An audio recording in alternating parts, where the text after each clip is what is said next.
तो हम इस फार्मूले को प्रूव करना चाहते हैं, जो फार्मूला यकीनन आपने अपने हाई स्कूल में पढ़ा होगा। और वो फार्मूला ये है कि अगर हमारे पास दो रियल नंबर्स हों ए और बी, तो उनका स्क्वायर जो है वो बराबर होता है A square plus B square plus 2 times A into B.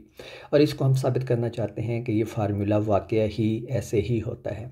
तो इसके लिए हम ज्योमेट्री का इस्तेमाल करते हैं, और इसीलिए इस तरीके को ज्योमेट्रिकल मेथड कहते हैं। और इसमें हमने करना ये है कि ज्योमेट्री में हमें पता है हम लाइनें ड्रा करते हैं और मुसल्लस ड्रा करते हैं और स्क्वायर ड्रा करते हैं, तो हम वही काम करेंगे। सबसे पहले हम एक लाइन लेते हैं और उसकी लेंथ को डिफ़ाइन करते हैं। फ़र्ज़ करें ये एक हमारे पास लाइन है और इसकी लेंथ को हम दो हिस्सों में तकसीम कर लेते हैं, इस तरह कि ये उसका एक हिस्सा है और जब उसके दरमियान में आप उसको काटेंगे तो उसके दो हिस्से बन जाएंगे। और इस हिस्से को जो हम नाम ए देते हैं और इस हिस्से को नाम बी देते हैं। अब हम इसी लाइन से स्क्वायर बनाने की कोशिश करते हैं, और हमें पता है कि स्क्वायर हम कैसे बना सकते हैं, और वो इस तरह बनता है।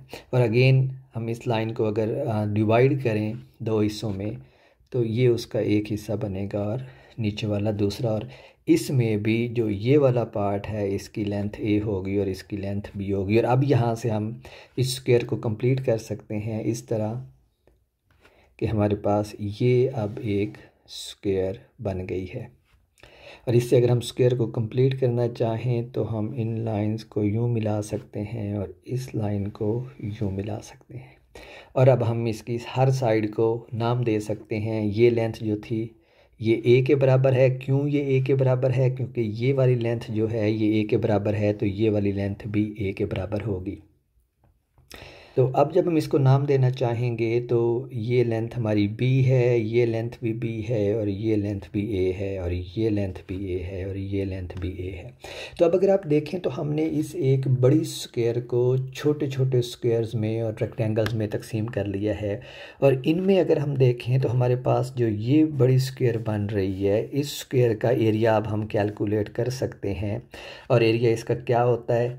इस साइड की लंबाई मल्टीप्लाइड बाई इस साइड की लंबाई, जो दोनों ए है, तो इसका एरिया जो आएगा हमारे पास वो ए स्क्वायर आ जाएगा। बिल्कुल इसी तरह जो ये छोटी सी स्क्वायर हमारे पास बनी है, इसकी दोनों साइड्स की लंबाई बी है, तो इसका जो एरिया आएगा हमारे पास वो बी स्क्वायर्ड आएगा। और उसके बाद हमारे पास दो रेक्टेंगल्स रह जाती हैं, एक ये वाली और एक ये वाली। और इनकी अगर हम साइड्स की लंबाई देखें तो इसकी लंबाई ए है, दूसरी साइड की लंबाई बी है, तो ये बन जाएगी हमारे पास ए बी। तो जो रेक्टेंगल का एरिया बनेगा हमारे पास वो बनेगा ए बी, और जो इस रेक्टेंगल का एरिया बनेगा ये भी हमारे पास बनेगा ए बी। तो अब हमारे पास जो भी स्क्वायर्स या रेक्टेंगल्स बने हैं उनके एरियाज़ आ गए हैं। तो अब अगर हम देखें तो ये जो टोटल साइड है इसकी लंबाई जो है ये ए प्लस बी है, यानी ये वाली जो साइड है इसकी अगर हम लंबाई देखें तो ये ए प्लस बी है। और इसी तरह अगर इस साइड की लंबाई देखें तो ये भी ए प्लस बी है। तो अब अगर हम इस बड़ी स्क्वायर का एरिया लेना चाहें तो वो क्या बनेगा? ए प्लस बी इंटू ए प्लस बी, जो कि इस साइड की लंबाई मल्टीप्लाइड बाई इस साइड की लंबाई है। और ये जो बड़ी स्क्वायर है इसके अंदर हमारे पास ये दो छोटे स्क्वायर बन रहे हैं और दो रेक्टेंगल बन रहे हैं। तो इसका मतलब है कि जो बड़ी स्क्वायर का एरिया है वो इन सारे जो दो स्क्वायर हैं और दो रेक्टेंगल हैं इनके एरियाज़ के सम के बराबर होना चाहिए। यानी ये बराबर होना चाहिए ए स्क्वायर जो कि ये वाला एरिया है प्लस बी स्क्वायर जो ये वाला एरिया है,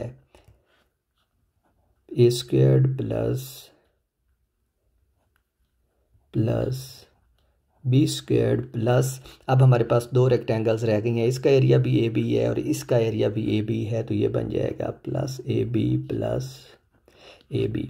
अब ये लेफ़्ट साइड जो है ये चूँकि एक जैसी टर्म्स हैं तो ये बन जाएगा A plus B whole square equals A square plus B square plus 2ab। और बिल्कुल यही वो नतीजा है जो हम प्रूफ करना चाह रहे थे। तो इस तरह हमारे पास ज्योमेट्रिकल प्रूफ आ जाता है a plus B whole square का।